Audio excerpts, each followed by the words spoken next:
हाँ सब सही बोले आप। प्रताप राव मेरे से कर्जा लिया था, लेकिन उसमें क्या, ये तो मेरा धंधा है। जैसे अभिजीत वाघमारे, उसे भी कर्जा दिया था ना तुमने। आप उसके कर्जे को प्रताप राव के कर्जे से जोड़कर क्या खिचड़ी पका रहे हो? खिचड़ी तुम्हें समझ तो आ गई हो, बस नाटक कर रहे हो। चुपचाप चलो हमारे साथ। प्रदीप ध्यान रख, ये तो हो वो। हाँ मैंने धमकी दी थी मैडम, पर वो धमकी नहीं थी, बस बातचीत थी। हमारे भी बातचीत करने के तरीके से तो अच्छे से वाकिफ होगा कुणाल, काफी बार अंदर जो गया है। मैडम बता तो रहा हूँ, आरती विनीत से बहुत प्यार करती थी, विनीत भी उसको पसंद करता था, खाली निकिता की वजह से छुपा रहा था। निकिता भी कम नहीं थी मैडम, विनीत को कब्जे में करके रखा था उसने, फंसाया था उसको। देख मेरे को बिल्कुल पसंद नहीं है कि तू एक साइड में मेरी बहन के साथ लाइकिंग खेले और दूसरी साइड में वो निकिता के साथ चक्कर चलाए। कुणाल प्लीज समझ ना, मैंने निकिता को कमिट किया है। बट हो गया अभी वो। देख मेरी बहन आरती तेरे से बहुत प्यार करती है, उसका दिल नहीं दुखना चाहिए, और निकिता को कैसे बाहर करना ये अब तू देख। आज से तेरा सारा लाइकिंग मेरी बहन के लिए रहेगा, समझा? और अगर ऐसा नहीं हुआ ना तो मेरे को बहुत बुरा लगेगा, और तेरे को मालूम है मेरे को बुरा लगेगा तो मैं क्या करूँगा।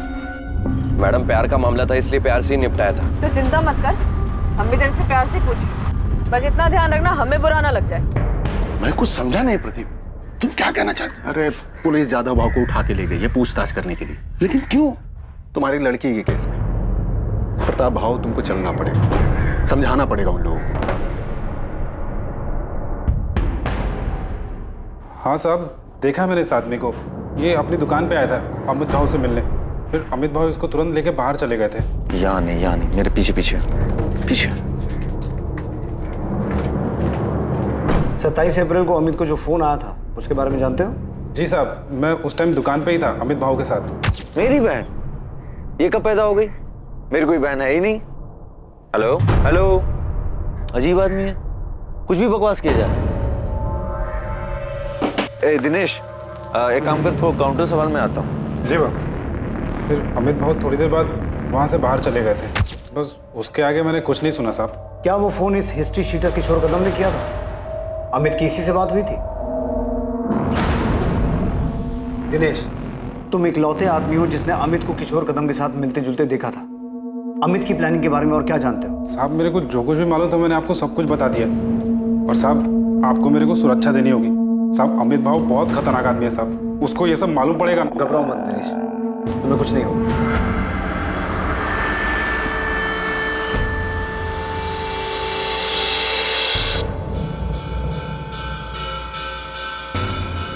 मोहिते, माने, मैंने महाबलेश्वर पुलिस को फोन कर दिया है, अभी निकलो, अमित भावे को उठा के लाओ। जी सर।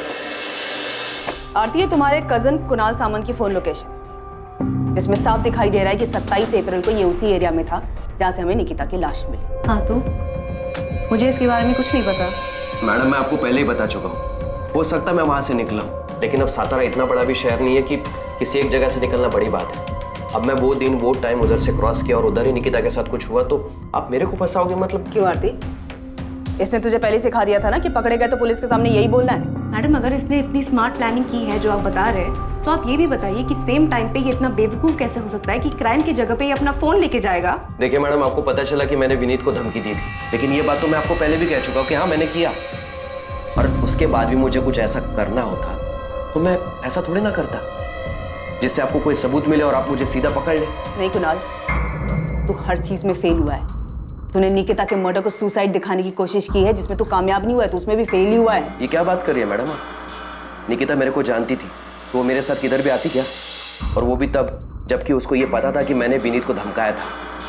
ये सच बोल रहे हैं, धमकी वाली बात को लेकर निकिता ने मुझसे झगड़ा भी किया था। आरती, जब तेरे डोरे डालने से कुछ नहीं हो पाया तो तूने अपने लुच्चे लफंगे भाई को भेजा विनीत को धमकाने के लिए। तू मुझसे सवाल कर रही है? खुद को देखा है तूने? जब तू विनीत को रोक नहीं पाई मेरे पास आने से, उसको ब्लैकमेल करने लगी कि वो मुझसे दूर रहे। देख आरती, मुझे सब ब्लैकमेल करने की कोई जरूरत नहीं है, क्योंकि वो तुझे पसंद ही नहीं करता है। अच्छा, तुझे पता है मुझे प्राइवेट मैसेजेस करता है? आरती, विनीत मेरा बॉयफ्रेंड है, वो तेरे इस जाल में कभी नहीं फंसेगा, तो बेहतर यही होगा तो अपने ये डोरे किसी और पे डाल, शायद कोई फंस जाए। अगर वो तुझसे इतना ही प्यार करता है तो इतना डर क्यों रही है कि वो तुझे छोड़ के मेरे पास आएगा? विनीत मेरा है और सिर्फ मुझसे प्यार करता है। ये सारी बकवास ना तो अपने दिमाग से निकाल दे, कि तेरे उस छिछोरे भाई को विनीत को धमकाने के लिए भेजेगी और वो तेरा हो जाएगा, क्योंकि ये सब करके भी तू देख चुके हो बुरी तरीके से हार गई है। तू एक लूजर है और लूजर ही रहेगी, समझी? दूर रहे विनीत से। मैंने कुणाल से सिर्फ हेल्प मांगी थी और उस हेल्प का मतलब किसी को नुकसान पहुंचाना नहीं था। मेरा और निकिता का खुला झगड़ा था, सबके सामने था, हम छुप के नहीं लड़ रहे थे और इसके लिए मैं निकिता के साथ ऐसा कुछ करूंगी? मैडम मेरी हिस्ट्री है, मैं जुआ खेलता हूँ, पॉकेट मारता हूँ, लेकिन रेप जैसी गंदी हरकत मैंने कभी नहीं की और ना ही मैंने किसी का मर्डर किया। मैं जानता हूँ मैडम आप मेरे पे भरोसा नहीं करोगे, पर क्या निकिता मेरे पे भरोसा करती? वो मेरे साथ ऐसे ही आ जाती क्या? और मैं उसके साथ ऐसा सब कुछ करता तो वो चीखती चिल्लाती भी नहीं। कुणाल, निकिता का फोन कहाँ है? मैडम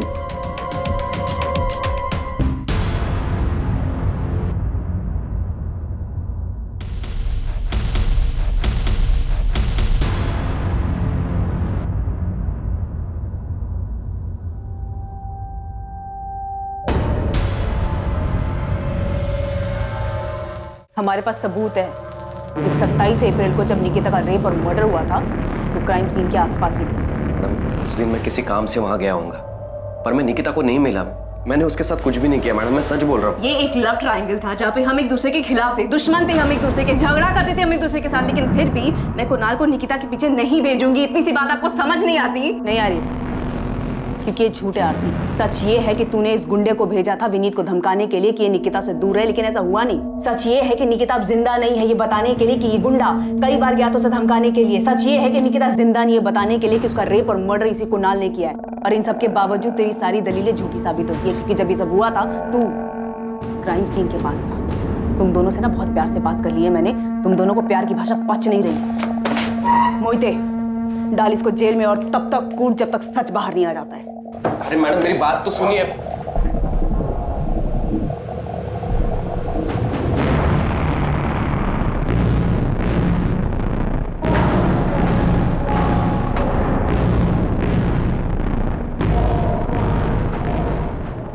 अगर हम विक्रम जाधव से पूछताछ कर रहे हैं तो इसमें आप इतना परेशान क्यों हो रहे हैं? आप मेरी परेशानी अच्छी तरह समझते हैं साहब। घुमा फिरा के आप यही कहना चाहते हैं ना साहब कि मैंने जादव बाबू से कर्जा लिया था और अपनी बेटी को उसके पास भेजा था ताकि ये कर्जा माफ हो जाए। हमने तो ऐसा नहीं कहा। तो फिर और क्या पूछेंगे विक्रम बाबू से आप?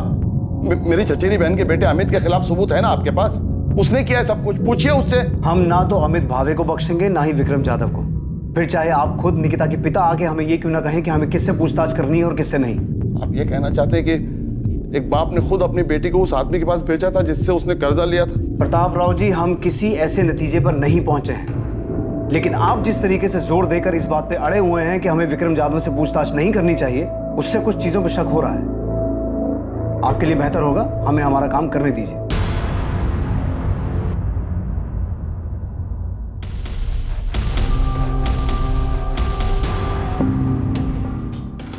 अलका और अभिजीत के सुसाइड करने के बाद मैं माना था मैं गलती किया था, एक जानवर जैसा। जानवर जैसा नहीं, तू जानवर ही है विक्रम जाधव। हाँ साहब, मैं माना मुझे वैसा नहीं करना चाहिए था। जिस बात से बाद में तू अदालत में मुकर गया कि तूने अलका वाघमारे के साथ ऐसा कुछ किया था, और वो बेचारी भी मरने से पहले ऐसा कुछ छोड़ के नहीं गई जिससे तुझे तेरे किए की सजा मिले। सुरवे, हमारे पास इस बात के पुख्ता सबूत थे कि अलका वाघमारे को विक्रम जाधव की कोठी के बजाय फ्लैट पे बुलाया गया अकेले, जो कि मानदेव चौक में है। हमने विक्रम जाधव को अरेस्ट भी किया और उसने यही कहा कि उसने कभी पैसों को लेकर अलका या उसके पति पे दबाव नहीं डाला। मूल तो छोड़ो, 2 साल से ब्याज भी नहीं दे पा रही थी, जिसका इसने फायदा उठाया, और जब ये नहीं टूटा तो हमने इसके राइट हैंड प्रदीप को तोड़ा। एक आदमी और एक औरत ने सुसाइड किया प्रदीप, और तू जानता है कि ये सब तेरे उस जादव भाव के इशारे पे हुआ है। देख, वो तो जेल में जाएगा ही, अगर तू नहीं बोला तो तू भी जेल जाएगा। सच बोल रहा हूँ, अलका मैंने खुद उधर आई साहब ने खाली अभिजीत भाव को बोला था। अभिजीत भाव ने खुद अलका बहनी को उधर भेजा था। जादव भाव, इनके घर का कीमत अभी कुछ 14-15 लाख होगा, उतने में हो जाएगा। भाव, मैं हाथ जोड़ता भाव, ऐसा मत करो भाव, सर से छत मत छीनो भाव, मैं सारा पैसे दे दूंगा भाव। तू खाली बोलता है, लौटाता नहीं। शुरू में खाली 4 महीना तू ब्याज भरा है, उसके बाद हर बार तू आता है खाली जबान देकर चला जाता है। अभी क्या करेगा तेरा खाली जबान का मैं? जैसे जैसे होगा पैसे दे दूंगा भाव। ठीक है, अभी अगर तू ये जबान और दुहाई देने की बात छोड़कर कुछ और देने की बात करे तो मैं तेरा थोड़ा बहुत ब्याज, थोड़ा बहुत क्यों, बहुत सारा पैसा भी माफ कर सकता हूं। जादव भाव ने खाली प्रपोजल दिया था, कोई जबरदस्ती नहीं की थी। प्रपोजल नहीं कहते हैं इसे कहते हैं मजबूरी का फायदा उठाना, समझा? जिस दिन तेरे सेठ ने अलका के साथ ये सब कुछ किया था ना, उसी दिन अलका और उसके पति अभिजीत ने सुसाइड कर लिया था। पाड़ेकर, तुम्हें क्या लगता है निकिता के केस में भी यही हुआ होगा?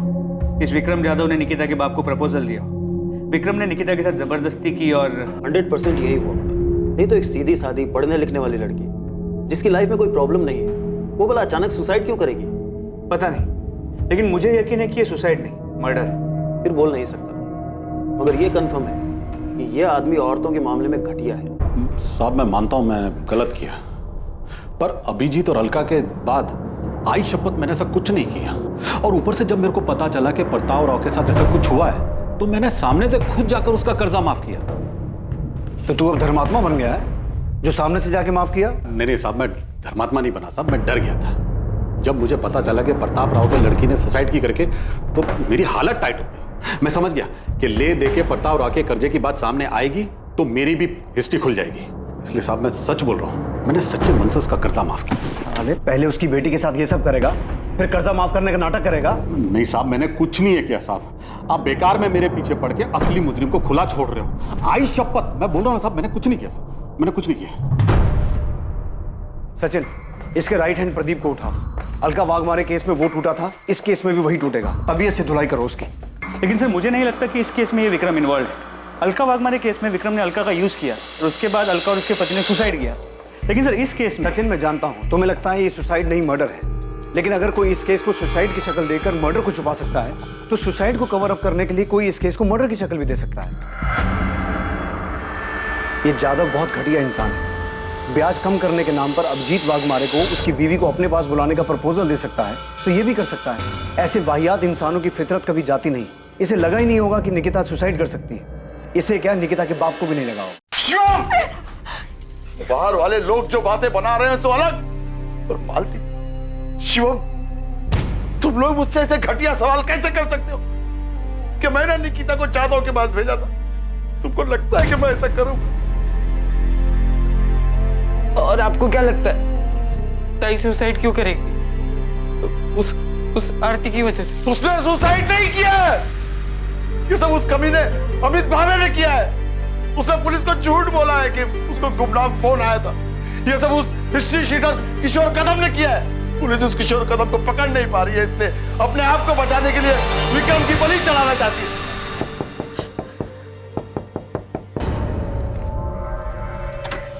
बताइए, अब आप क्या नया बताने आए? बताने नहीं, पूछने आया। आपने हमें ये क्यों नहीं बताया कि विक्रम जाधव आपसे मिलने आया था और आप दोनों के बीच में डील हुई थी? मैं तुम लोगों का ख्याल रखेगा, तेरा भी शिवम का भी, समझ लेना। अब तेरे को कोई भी पैसा वापस देने का जरूरत नहीं है। मैं तेरा सारा कर्जा माफ कर रहा हूं। मैं तेरा दुख समझ सकता हूं। तो अगर वो खुद चल के मेरे पास आया और बोला कि तेरा कर्जा माफ, तो इसका मतलब आप ये निकालेंगे कि मैंने अपनी बेटी को उसके पास भेजा था? हम सिर्फ अपना काम कर रहे हैं। आपकी बेटी के मौत के बाद ये विक्रम जाधव जैसा घटिया आदमी अचानक इतना संत कैसे बन गया? मुझे नहीं पता, नहीं पता मुझे। मेरी हालत ठीक नहीं थी, इसलिए मैं पूछ भी नहीं पाया। इसका ब्याज टाइम पे दिया है मैंने, जाके पूछ लो उसको। विक्रम जाधव जो होगा सो होगा। आपकी हिम्मत कैसे है मेरे बारे में ऐसा सोचने की कि मैंने अपनी बेटी के साथ ऐसा कुछ किया है? ये सब उस अमित को बचाने के लिए तो नहीं कर रहे आप? कितना पैसा खिलाया उसने ये सब केस घुमाने के लिए, हाँ? और सुसाइड बोल के केस बंद करने के लिए कितना पैसा दिया है उसने? एक कॉल क्या आ गया मेरे फोन पे, आप लोग तो मेरे पीछे हाथ धोकर पड़ गए, जैसे मर्डर मैं नहीं किया। किशोर कदम कहाँ है? अरे कौन किशोर कदम? मैं किसी की दो डंडे की औकात नहीं तेरी, हमें पता है। वो गुमनाम आदमी का फोन नहीं था, निकिता के फोन से वो फोन तुझे किशोर कदम ने किया था। मैं तो पूछ रहा हूँ, साहब लोग पूछेंगे नहीं, सीधा तेरी आवभगत शुरू करेंगे, आज उतारेंगे तेरी लॉकअप में। कुणाल, पुलिस ने मेरे पीछे अपने लोग लगा रखे हैं, मेरे हर मूवमेंट पे नजर रख रहे हैं, मेरे फोन रिकॉर्ड्स तक निकलवा रहे हैं। तेरे को क्या लगा आरती, तू विनीत के लिए बावलो जैसी हरकतें करेगी और उसके बाद तेरे से कोई कुछ सवाल नहीं पूछेगा? मैंने कभी नहीं सोचा था कि निकिता के साथ ये झगड़ा उसके मौत पे खत्म होगा। तू मेरे पे इल्जाम डाल रही है क्या? देख, पुलिस को मेरे ऊपर पहले से शक है, तो क्यों ये सब बोलकर उनका शक गहरा कर रही है? और तो तू वहाँ पे करने क्या गया था जहाँ पे निकिता की बॉडी मिली थी? कहीं तूने तो नहीं? वाह वाह आरती, सही कर रही है। पर याद रख, अगर तू ये सब मेरे पर थोपेगी ना तो तू भी मेरे साथ कटघरे में है। मैं समझ गया तू कितनी सेल्फिश है। तूने विनीत के लिए मेरा यूज किया और अब जब निकिता मर गई तो खुद को बचाने के लिए मुझे बलि का बकरा बना रही है। एक बात याद रख, अगर तू मुझे फंसाएगी ना तो तू भी नहीं बचेगी।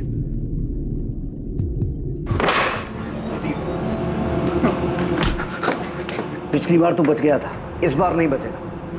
मैं सच बोल रहा हूं, तेरी लाश तक नहीं मिलेगी।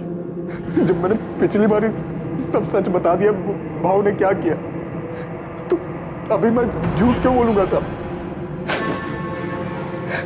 कसम से साहब, वो लड़की उधर अगर आई भी होगी और भाव ने उसके साथ कुछ किया भी होगा तो मेरे को नहीं मालूम। तेरे भाव ने प्रताप राव का कर्जा क्यों माफ किया, वो भी निकिता के मरने के बाद? जितना मुझे मालूम है, भाव लड़की के मरने के बाद बहुत डर गया था। उसको वो अलका वाघमारे वाला मामला याद आ गया था। अभी अगर भाव और प्रताप राव किसी खोपचे में कोई डील किए होंगे तो मेरे को नहीं मालूम। निकिता का फोन कहाँ है? नहीं पता साहब। निकिता उधर मेरे सामने नहीं आई होती तो मैं फोकट में इतना मार खाता। झूठ बोलता, वो भी भाव को बचाने के लिए। तेरी दुकान में काम करने वाले दिनेश को खड़ा करूं तेरे सामने, बुलाऊं उसे? वो भी बोलेगा और तेरे कॉल रिकॉर्ड्स भी यही बोलेंगे कि तेरी किशोर कदम से बातचीत हुई थी। सर, मैं मानता हूँ कि किशोर से मेरी बात, उससे बातचीत नहीं, उसे साजिश कहता है, जो तूने किशोर के साथ मिलके की थी कि पहले निकिता का रेप करना और फिर उसे पेड़ से लटका देना। बोल, यही प्लानिंग की थी ना तूने? नहीं सर, मैंने किशोर कदम को हायर किया था सिर्फ प्रताप मामा को धमकाने के लिए, ताकि वो मेरी जमीन मुझे वापस कर दे। और जो केस कोर्ट में चल रहा है वो केस कोर्ट के बाहर ही खत्म हो जाए। केस तो बहुत लंबा चलेगा और बहुत भारी पड़ेगा तुझ पे। सिर्फ धमकी देने के लिए हायर किया था उसे, तो प्रताप राव को धमकी दी उसने? सर, मुझे नहीं पता कि काम किया कि नहीं किया, लेकिन निकिता को नुकसान पहुंचाने जैसी कोई बात नहीं हुई थी। भाऊ, खाली धमकी देने से कुछ नहीं होगा। उनको मालूम हो जाएगा धमकी तुम दिलवाए। पहले से कितना लुच्चा है तुम लोगों का, मालूम नहीं है तुमको? अब लेकिन ऐसा कुछ और नहीं करने का है, सिर्फ धमकी देना है, सिर्फ धमकी। तो अभी बोले ना उसका एक बेटा है, एक बेटी है, दोनों में से किसी एक को। अरे नहीं, ऐसा कुछ नहीं कराना है। ठीक है, फिर खाली धमकी का 1 लाख लगेगा, 50 एडवांस। और एक बार धमकी देने से कुछ नहीं होगा, कम से कम 3-4 बार देनी पड़ेगी, तब जाके असर होगा। ठीक है, ये रहा एडवांस। और याद रहे, हाँ, सिर्फ धमकी देनी है, सिर्फ धमकी। किशोर कदम कहाँ है? सर, मुझे नहीं पता कहाँ है। तूने निकिता को इसीलिए टारगेट किया था ना कि तूने उसे सेटलमेंट करवाने के लिए फोन किया था और उसने तुझे उल्टा सुना दिया? नहीं सर, मैंने ऐसा कुछ भी नहीं करवाया, और किशोर को सिर्फ मैंने जबानी धमकी देने के लिए कहा था। और तुझे क्या लगा वो इतना दूध का दूल्हा है कि तू जितना कहेगा वो उतना ही करेगा? साले रेप की हिस्ट्री है उसकी। किशोर कदम का फोन कब से बंद है? जब से क्या? जब से निकिता के नंबर से मेरे नंबर पे फोन आया था, तब से उसका नंबर बंद है। तुझे उस दिन फोन किशोर ने किया था, अपने फोन की बजाय निकिता के फोन से। उल्टा तुझे ही टोपी पहना गया वो, है ना? मुझे भी उस दिन 1 मिनट के लिए ऐसा ही लगा था कि कहीं किशोर ने कोई अलग कांड तो नहीं कर दिया, लेकिन मैं सच कह रहा हूँ, उस दिन फोन पर किशोर नहीं था। अजीब आदमी है, कुछ भी बकवास किया जा रहा है। सर, मुझे बाद में ठनका कि कहीं किशोर ने मुझे फंसाने की कोई चाल तो नहीं चल दी। सर, मैं बहुत घबरा गया था। मैंने किशोर को फोन किया, उसका फोन बंद आ रहा था। सर, आज तक बंद है। तो तू उसी टाइम समझ गया था कि बहन मतलब निकिता, और किशोर ने 100% उसके साथ कुछ किया है। उस दिन किशोर को सिर्फ मैंने धमकी देने के लिए कहा था, और कुछ नहीं। और जो फोन पे आवाज थी सर, वो किशोर की नहीं थी। सर, मैं सच कह रहा हूँ, मैं झूठ नहीं कह रहा। उस समय तक सारे नंबर मेरे मोबाइल में ट्रांसफर नहीं हुए थे, और किशोर को सिर्फ मैंने धमकी देने के लिए पैसे दिए थे। अच्छा, मतलब वो रेप और मर्डर उसने अपने मन से किए थे। चल, मान लिया हमने कि तू बहुत ही शरीफ आदमी है। जा महाबलेश्वर, जा अपने घर, जा आराम कर, जा।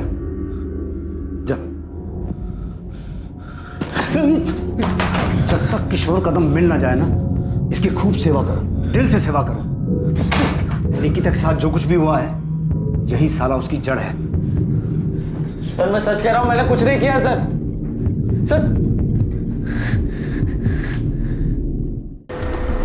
क्या वाकई किशोर कदम ने अमित की बात अनसुनी करते हुए इस जुर्म को अंजाम दिया था? अमित भावे की बात का तथ्य तब तक साबित नहीं हो सकता था जब तक किशोर कदम पुलिस के हाथ नहीं लगता और उससे पूछताछ नहीं हो जाती। किशोर तक पहुंचने के लिए पुलिस ने महाराष्ट्र के हर शहर में उसकी तलाश शुरू कर दी। उसकी खबर देने वाले को इनाम देने की घोषणा तक की गई थी। किशोर को गिरफ्त में लेने के लिए शहर और शहर के बाहर के सभी पुलिस नेटवर्क उसकी तलाश में लगा दिए गए थे। मुझे किशोर कदम नाम के आदमी ने कभी कोई धमकी नहीं दी, पर इस बात में कोई शक नहीं है कि जो कुछ मेरी बेटी के साथ हुआ है उसमें अमित का हाथ है। सीधे सीधे इस सवाल का जवाब दीजिए। जब हमने आपसे पहले पूछा था कि आपका किसी के साथ कोई झगड़ा है, कोई दुश्मनी है, तब आपने हमें क्यों नहीं बताया? क्योंकि मुझे पता नहीं था साहब। मैं सोच भी नहीं सकता था कि जो आदमी मेरा रिश्तेदार है वो जमीन की लालच में इस हद तक गिर सकता है। मुझे ये भी कहाँ पता था कि निकिता का कोई बॉयफ्रेंड था, और ना ये पता था कि रोज की तरह वो उस दिन भी कॉलेज तो जा रही थी पर कभी लौट कर नहीं आई, और मिलेगी भी तो इस हाल में। ऐसा भी कुछ था जो निकिता का बॉयफ्रेंड विनीत शुरू से जानता था, या शायद बहुत कुछ जानता था जो उसने पुलिस को नहीं बताया था। क्या विनीत कुछ छुपा रहा था? सर, किशोर कदम कोल्हापुर में पकड़ा गया है। ग्रेट। इस केस की सबसे अहम कड़ी अब हमारे हाथ लगी है। प्रतिमा, क्या लगता है तुम्हें, विक्रम जाधव और कुणाल सामंत को अब अंदर रखने से कोई फायदा है? उनसे और कुछ मिल सकता है? सर, विक्रम जाधव के एंगल में अभी तक हमें कुछ भी नहीं मिला है। हमने काफी लोगों से पूछा, काफी छानबीन की, लेकिन किसी ने भी निकिता को उसकी कोठी या फिर उस फ्लैट के आसपास नहीं देखा जहाँ पे उसने अलका वाघमारे को बुलाया था। और कुणाल सामंत? सर, उससे भी हर तरीके से पूछताछ की, लेकिन वो टूटने को तैयार ही नहीं है। सर, मुझे अभी भी लगता है कि आरती का इससे लेना देना है। जो अमित के केस में है वो आरती के साथ भी हो सकता है। कि बात सिर्फ निकिता को विनीत से अलग करने की थी, लेकिन कुणाल उससे आगे बढ़ गया। सर, अब तो आरती को भी लगता है कि कुणाल ने किया है। बोल रहा हूँ ना साहब, मैं 27 अप्रैल को था ही नहीं इधर ही सतारा में। किशोर तो एक केस में बेल पे है ना, पर घबरा मत, इस केस में तो जेल नहीं जाएगा। हाँ साहब, इधर एनकाउंटर करके केस बंद करने का प्लान है, तो इधर ही ठोक दो ना। काय को काली पोकट सतारा में लेके जा रहे हो? मैंने तो सिर्फ अपना हिस्सा मांगा था। क्या गलत कर रहा था? क्या गलत है इसमें? ऐसे किसी गुंडे को पैसे देकर धमकी दिलवाना सही काम है? पैसे देकर धमकी इसलिए दिलवाई ताकि कोर्ट के बाहर से मामला सेटल हो जाए। अमित जो आदमी गुंडा है, पैसे लेकर धमकी दे रहा है, वो और कुछ करेगा तो रोक लेगा उसे। फंसा दिया ना उसने तुझे। सोचा है कभी तेरी वजह से निकिता के साथ में क्या हुआ है? भाई, मैंने उससे नहीं कहा निकिता के साथ ये सब करने के लिए। मैंने तो सिर्फ उससे कहा। अमित, याद रखना, अगर ये पता चला ना कि निकिता के साथ में उसी ने ये सब कुछ किया तो तू भी उसी जुर्म में अंदर जाएगा। जरा से जमीन के लालच ने तुझे क्या से क्या बना दिया।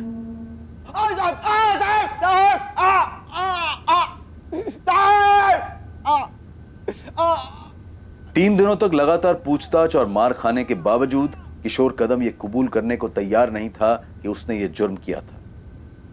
वो सिर्फ इस जुर्म से ही नहीं बल्कि इस बात से भी इनकार कर रहा था कि अमित भावे से पैसे लेने के बावजूद उसने कभी निकिता को निशाना बनाया या उसके परिवार के किसी इंसान को धमकी भी दी थी। सोच ले किशोर, यही सड़ता रहेगा, बाहर की हवा कभी नसीब नहीं होगी। ना तुझे ना अमित भावे को। थक जाओगे साहब, मैं फिर भी यही बोलूँगा। हम नहीं थकेंगे, हमारी चिंता मत कर। अब अगर अपनी सलामती चाहता है तो ये बता कि रस्सी कहाँ से खरीदी? हाथ से गला घोंट के मारा या रस्सी गले में डाल के? साहब, जब इतना मान के बैठे हो तो मेरे मुंह से सुनने का क्या मतलब? साहब, मैंने पैसा धमकी देने के लिए लिया था और वो भी नहीं दिया, खाली पैसा कब्जे किया। लड़की का छोड़ो साहब, उसकी फैमिली के किसी एक आदमी के पीछे नहीं गया मैं। आप लोग मेरे को एड़ा समझते हो। मैं लड़की के फ़ोन से अमित को फ़ोन करूंगा, मेरे को समझ में नहीं आता क्या? क्या देख रहे हो साहब, मैंने उस लड़की के साथ कुछ भी नहीं किया है। किसने नहीं किया? विक्रम जाधव ने नहीं किया, कुणाल सामंत ने नहीं किया, तो फिर किया किसने? सर, प्रतिमा विनीत से बात कर रही है, उसके और निकिता की आखिरी मीटिंग के बारे में। प्रतिमा को अब भी लगता है कि विनीत पूरा सच नहीं बता, कुछ छुपा रहा है। मैडम, मैं कुछ नहीं छुपा रहा हूँ, सच बोल रहा हूँ। आरती के भाई ने तुझे धमकी दी। आरती और निकिता के बीच में तेरी वजह से झगड़ा चल रहा था, और निकिता ये भी जानती थी कि तू आरती को मैसेज करता था, फिर भी निकिता तेरे जैसे डबल ढोलकी पे विश्वास करती कि। मैडम, मैं कोई डबल ढोलकी नहीं हूँ। आरती के साथ मेरा कुछ नहीं था, मैं निकिता से प्यार करता था। हाँ, कुछ टाइम के लिए मैं आरती की तरफ अट्रैक्ट हो गया था, और निकिता कुछ ज्यादा इस बात से डर गई। और इसी बात का डर उसे उस दिन भी था ना? नहीं, वो नाराज थी कि मैंने आरती को मैसेज किया, और इसी बात से परेशान थी।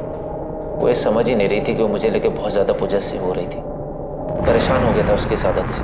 और इस परेशानी का हल तूने ये निकाला कि उसे। नहीं, बिल्कुल नहीं। हाँ, मुझसे थोड़ा तंग जरूर आ गया। निकिता, तुम सिर्फ अपने बारे में सोचते हो, तुम्हें जो ठीक लगता है वही हो, और मैं चाहूँ या ना चाहूँ मुझे भी वही करना पड़े। अब मुझे भी लग रहा है कि मुझे सोचने के लिए टाइम चाहिए। क्या सोचने के लिए टाइम चाहिए? कि क्या बहाना बना के मुझे छोड़ सको, कैसे उस आरती के पास जा सको? मुझे अपने बारे में सोचने के लिए टाइम चाहिए, क्या सही है क्या नहीं। हर बात तुम्हारे और आरती के बारे में नहीं होती। पक चुका हूँ यार तुम दोनों से। क्या कहा तुमने? तुम पक चुके हो मुझसे? निकिता, हमें एक दूसरे को थोड़ा टाइम देना चाहिए, ये हम दोनों के लिए अच्छा रहेगा।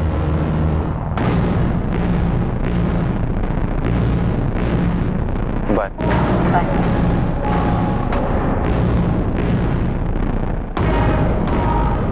आरती को लेकर उस दिन फिर हमारे बीच में झगड़ा हुआ। निकिता भी थोड़ी अपसेट हो गई थी, मैं भी परेशान हो गया था, इसलिए मैंने निकिता को उसके बाद कॉल नहीं की। मैं कुछ टाइम के लिए अकेला रहना चाहता था।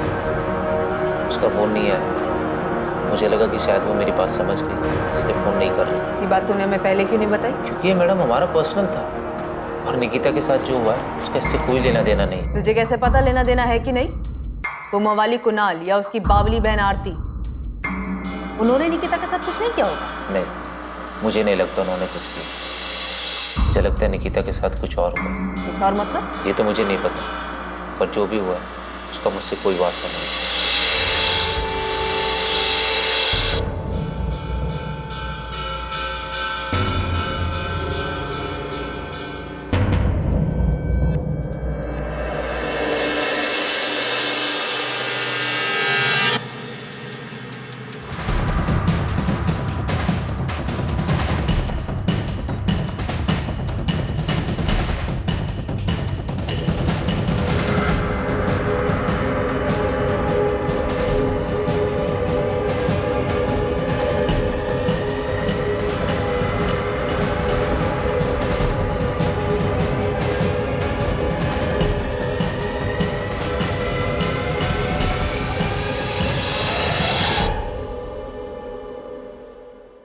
सर, मुझे लगता है कि हम इस बात पे अटक गए हैं कि निकिता का मर्डर हुआ है, जो कि इन सस्पेक्ट में से किसी ने अपना मकसद पूरा करने के लिए किया है। प्रतिमा, फिर से ये मत कहना कि तुम्हें अब भी लगता है कि ये सुसाइड का केस।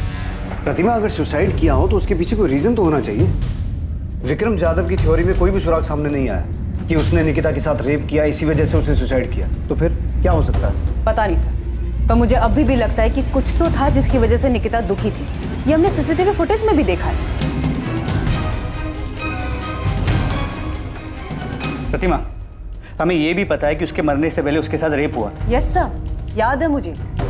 सर, ये सुसाइड नहीं, मर्डर है। अगर हम ये मान भी लेते हैं कि विक्रम जाधव ने उसके साथ कुछ किया था, वो उसे बर्दाश्त नहीं कर पाई और उसने सुसाइड कर ली, तो तब भी उसके फ़ोन के गायब होने के पीछे क्या कारण हो सकता है? क्या उसने सुसाइड करने से पहले अपना फ़ोन खुद फेंक दिया, जो आज तक नहीं मिला? सर, इससे ये साफ हो जाता है कि ये सुसाइड नहीं, मर्डर है। और ये मैं 100% श्योर होकर कहता हूं। निकिता को रस्सी से गला घोट के मारा गया और फिर उसी रस्सी से उसे पेड़ से लटका दिया गया, इसीलिए उसके गले पे सिर्फ रस्सी का निशान, और पेड़ पे लटकाने की वजह से उसकी गर्दन की हड्डी टूट गई, जो हमें कंफ्यूज कर रही है। सर, क्राइम सीन पे निकिता का फोन नहीं मिला है, इससे ये साफ होता है कि जिसने भी निकिता को मारा है वो उसका फोन अपने साथ लेकर चला गया। पर ये हो कौन सकता है? सारे हिस्ट्री शीटर्स को हमने तोड़ा है, उन पर नजर रखे हुए हैं, उनमें से कोई नहीं है, तो फिर है कौन?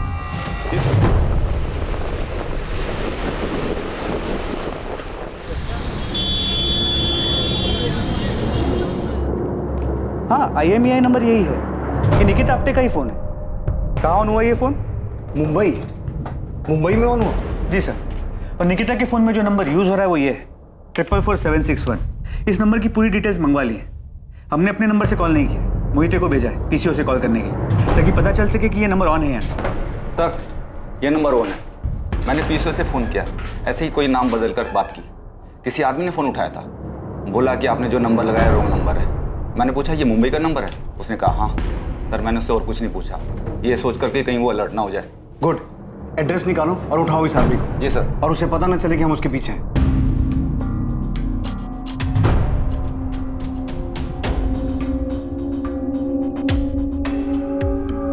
सर, नंबर किसी अविनाश मोरे के नाम पर रजिस्टर्ड, कांदिवली का एड्रेस। फौरन मुंबई के लिए निकलो और इस आदमी को उठा के लाओ। प्रतिमा, इसकी फोटो निकिता की फैमिली को दिखाओ और पता करो इसे पहचानते हैं क्या, और ये भी चेक करो इसकी कोई क्रिमिनल हिस्ट्री है क्या। ठीक है सर।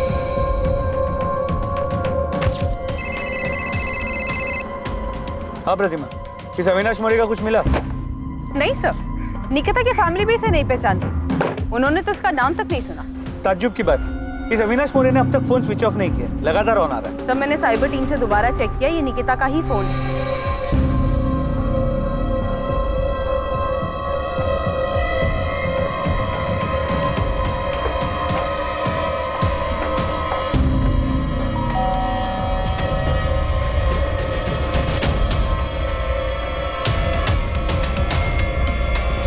जी अविनाश मौर्य, जी भाई हूँ। तू जो फोन यूज करता है वो कहाँ है? आप लोग हैं कौन और ये पूछ क्यों रहे हैं? सतारा। और साहब आप मेरा फोन क्यों देखना चाहते हैं? क्योंकि वो फोन तेरा नहीं, किसी और का है। नहीं, ये तेरा फोन नहीं। साहब ये मेरा ही फोन है। तेरा नंबर 444761 3 दिन पहले एक फोन में एक्टिव हुआ था, वो फोन कहाँ है? साहब लेकिन हुआ क्या है? 3 दिन पहले तेरा नंबर जिस फोन में एक्टिव हुआ था वो फोन सतारा के निकिता आप्टे का है, जिसका 6 महीने पहले रेप और मर्डर हुआ है। वो सब तो मुझे पता नहीं है, लेकिन इसी फोन में मैंने 3 दिन पहले सिम डाला था। अविनाश वो फोन ऐसे नहीं, ऐसे दिखता है। सर इसे लॉकअप में ले जाके पूछते हैं, तब याद आ जाएगा इसे। अरे साहब इसमें याद क्या करना, मैं सच कह रहा हूँ साहब। साहब मेरा फोन खराब हो गया था, डिस्प्ले गया था उसका, मैंने उसे बनने के लिए डाला था और राजू की दुकान से काम चलाने के लिए ये फोन मैंने 1000 रुपए का खरीदा था। चल राजू के दुकान पे ले चलो। हाँ चलो साहब। चल राजू इनको बताओ कि ये फोन मैंने तुमसे ही खरीदा था ना? हाँ साहब, ये फोन मैंने ही बेचा था उसको। इस फोन का जो IMEI नंबर है वो उस लड़की के फोन का है जिसका सतारा में 6 महीने पहले रेप और मर्डर हुआ। IMEI नंबर सेम है, लेकिन उसका फोन ये था। हमारे पास एक कंफर्मेशन है कि निकिता के फोन का मॉडल ये है, और हमने ये भी कंफर्म किया कि इस फोन का जो IMEI नंबर है वो निकिता के फोन। साहब ये जो आप फोटो दिखा रहे हैं ना फोन का, ये बिकने के लिए आया था मेरे पास, मैं ही खरीदा था। किससे खरीदा था? ऐसे ही चलते फिरते एक बंदा आया था बेचने के लिए। मेरे को ये फोन बेचने का है, बंद पड़ा है, चल नहीं रहा। चल ही नहीं रहा है? नहीं। अरे भाई इसका तो बॉडी भी डैमेज है, मेरे भी किसी काम का नहीं, खरीद के करूंगा क्या इसको? अरे देख लो, मोबाइल का दुकान है, कुछ काम आ जाएगा आपके। जो भी दोगे चलेगा मेरे को। मैं बोला 200 रुपए से ज्यादा नहीं देगा, वो बोला ठीक है और बेच के चला गया। तो फिर वो टूटा हुआ फोन का है और उस फोन का IMEI नंबर इस अविनाश के फोन में कहाँ से आया? ये फोन का बॉडी एकदम डैमेज हो गया था, बैटरी वैटरी सब ठीक था, तो मैंने बाहर का बॉडी निकाल के फेंक दिया और अंदर का माल मटेरियल जुगाड़ करके ये फोन में फिट कर दिया। तुम्हें ये फोन किसने बेचा? उसका नाम क्या है जिसने बेचा? नाम तो याद नहीं साहब, 1-2 महीना हो गया अभी। देख राजू, हमें वो आदमी चाहिए, और अगर वो नहीं मिला ना हम तेरी जन्म पत्री बना देंगे कि तूने सतारा में उस लड़की के साथ रेप और मर्डर किया। खाली पीली मेरे को काहे को फंसा रहे साहब, मैं तो खाली फोन खरीदा था। जिसने फोन बेचा उसका हुलिया याद है? साहब याद करने की कोशिश करता हूँ साहब। नहीं, ये भी नहीं, ये नहीं, ये था ना? नहीं साहब ये भी नहीं था। जैसा वो सब बोले ना वैसा मैं आपको उसका हुलिया बताने को तैयार हूँ। सच्ची साहब, जितना याद है सब बताऊंगा, बिल्कुल नहीं घुमाऊंगा, कसम से।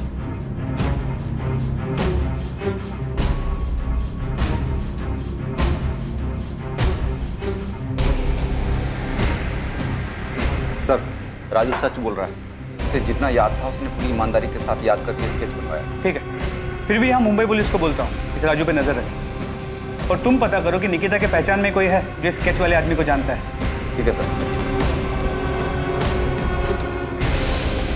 स्केच को तुम्हारे फोन और मेल दोनों पे भेजा। ये नहीं पता कि ये स्केच उस फोन बेचने वाले आदमी से कितना मिलता। तुरंत इस स्केच को सभी जगह भेजो और पता करो कि स्केच से मिलता जुलता दिखने वाला भी कोई आदमी है। यस सर, मैं सभी जगह सर्कुलेट कर देती हूँ। राजू की मदद से जो स्केच बनाया गया वो उस आदमी की शक्ल के काफी नजदीक था जिसने राजू की दुकान पर निकिता का मोबाइल बेचा था। वो आदमी वास्तव में मौजूद था और यकीनन सतारा में ही था, और निकिता से जुड़े लोगों में उसके बॉयफ्रेंड विनीत के अलावा ऐसा कोई नहीं था जिसने इस आदमी को देखा था या पहचान सकता था। कौन है मैडम ये नहीं जानता, लेकिन इसे पार्क में देखा, जहाँ मैं निकिता हमेशा मिलते थे। इसे बहुत बार पार्क में देखा, मुझे बड़ा अजीब लगता था। मैं और निकिता जब भी मिलते थे हमेशा वहाँ होता। क्या ये हमेशा आसपास रहता था? हाँ, ये स्केच पक्का उसी आदमी की तरह दिखता है। अगर ये विनीत और निकिता के हर बार मिलने के वक्त वहाँ होता था तो इसका मतलब है ये सतारा का ही रहने वाला है, और शायद कहीं आसपास का ही।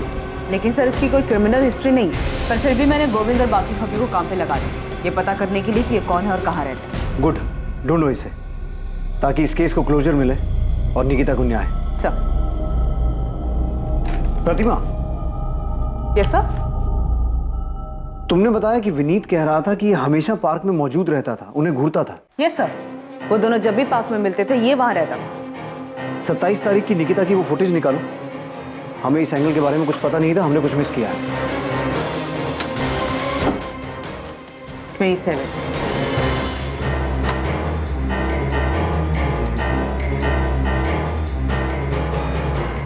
ये निकिता निकली, इसके पीछे तो नहीं दिख रहा। एक काम करो, निकिता के दिखने से 5-10 मिनट पहले का फोटो चेक करो।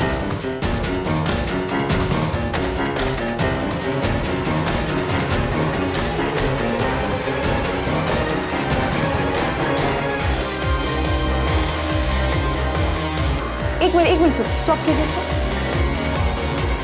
अब नॉर्मल कीजिए।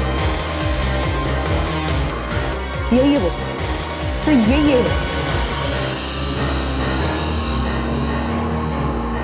हाँ हाँ सर, ये वही आदमी है क्या इसी ने निकिता के साथ निकिता का मोबाइल इसके पास था जो उसने मुंबई में जाके बेचा। ये है कौन? साहब इस तरफ प्रशांत केलकर नाम है इसका, इलेक्ट्रिशियन है, यहीं सातारा का ही है। पुलिस ने इस आदमी का स्केच बनवाया था, उसे 27 अप्रैल की सीसीटीवी फुटेज में पहचान लिया गया और पुलिस अपने मुखबिर की मदद से उस तक पहुंच गई। जी चल आजा। क्या हुआ साहब, क्या बात हो गई? साले 6 महीने से भटका रहा है, पूछ रहा है क्या हो गया? मुझे नहीं पता क्या हुआ। चल चल। प्रशांत केलकर नाम है, इलेक्ट्रिशियन है। विनीत ने बताया कि निकिता विनीत जब भी पार्क में मिलते थे ये हमेशा वहां होता था। ये कौन है? ये किशोर कदम की तरह कोई दूसरा आदमी जिसको अमित ने पैसे देकर निकिता को? नहीं, प्रशांत हिस्ट्री शीटर नहीं, उसे पुलिस स्टेशन ला रहे हैं, फिर पूछताछ करेंगे उससे। मैडम, इस आदमी का मेरी बहन से क्या लेना देना? पता नहीं शिवम, अभी कुछ नहीं बता सकता। ऐसे ही बोलेगा या इलेक्ट्रिक शॉक खाएगा? बिना झटका खाए बोल दे बेहतर। निकिता का फोन तेरे पास था, उस मोबाइल शॉप वाले राजू ने तुझे पहचान लिया। ऐसे प्यार से नहीं बोलेगा सचिन। प्रशांत केलकर, निकिता के साथ वो सब तूने किया ना? मैं सही बोल रहा हूँ?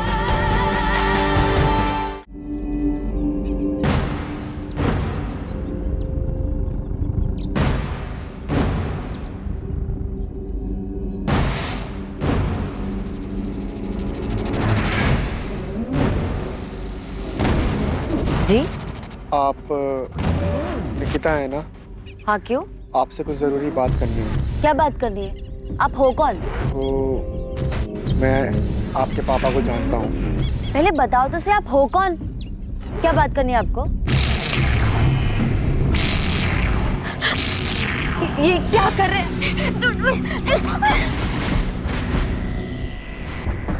क्या आप मेरे साथ चल, वरना यहीं काट दूंगा। मुझे जाने दो। मेरे बैग में कुछ पैसे, मेरी घड़ी, मेरा फोन सब ले लो। प्लीज मुझे ऐसे जाने दो। मुझे ये सब कुछ नहीं चाहिए, मुझे सिर्फ तू चाहिए, सिर्फ तू। कब से तेरे पीछे हूँ, आज जाकर मिली है तू।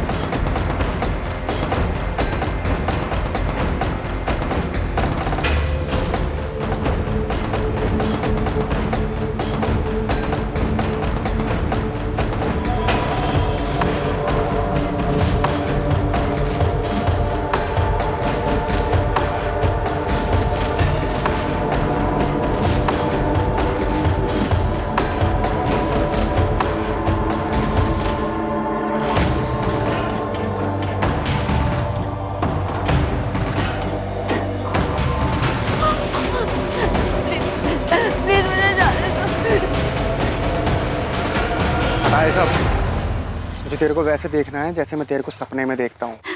प्लीज प्लीज मुझे जाने दो, मुझे अपने घर जाना। जाने दूंगा, बस एक बार मेरे को। क्या एक बार?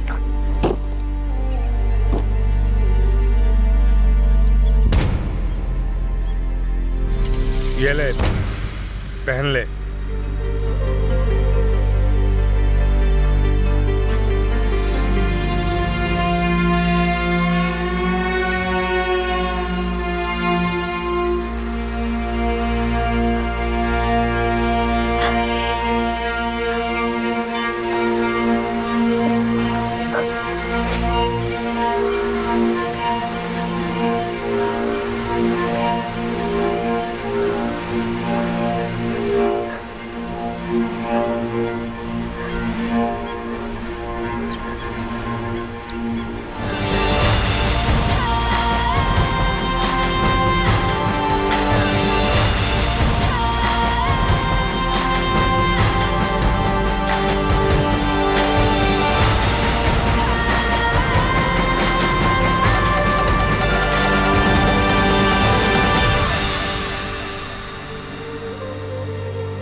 बस यूं ही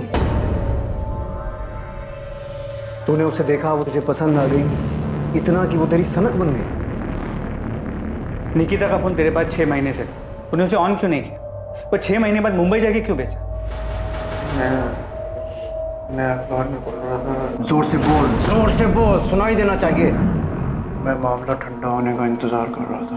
27 अप्रैल का दिन तूने इसलिए चुना क्योंकि निकिता उस रास्ते से जाने वाली थी। हाँ, मैंने पहले भी कई बार कोशिश की थी और सड़क पर कोई ना कोई आ जाता था। तो तूने देखा कि 27 तारीख को उस रास्ते पे आसपास कोई नहीं था, सुनसान था, तो तूने ऐसा किया? हाँ। तूने निकिता के भाई अमित को फोन क्यों किया? तू जानता है उसे? नहीं। तो उसे फोन क्यों किया? मुझे बुरा लगा कि उसके परिवार वाले परेशान हो रहे होंगे कि कहाँ गई, तो इसलिए मैंने उसका फ़ोन उठाया और देखा किसको फ़ोन कर सकता हूँ, तो मैंने उसका नंबर डायल कर दिया। प्रशांत केलकर से बार बार पूछताछ की गई, ये जानने के लिए कि क्या वाकई ये जुर्म उसने अपनी विकृत मानसिकता और यौन आकर्षण के कारण किया था या इसमें कोई और भी शामिल था। पर आखिर तक यही सामने आया कि वो वाकई एक विकृत मानसिकता का आदमी था जो निकिता पर मोहित था, जिसने सिर्फ अपनी हवस पूरी करने के लिए निकिता के साथ बलात्कार किया और फिर उसे मार दिया।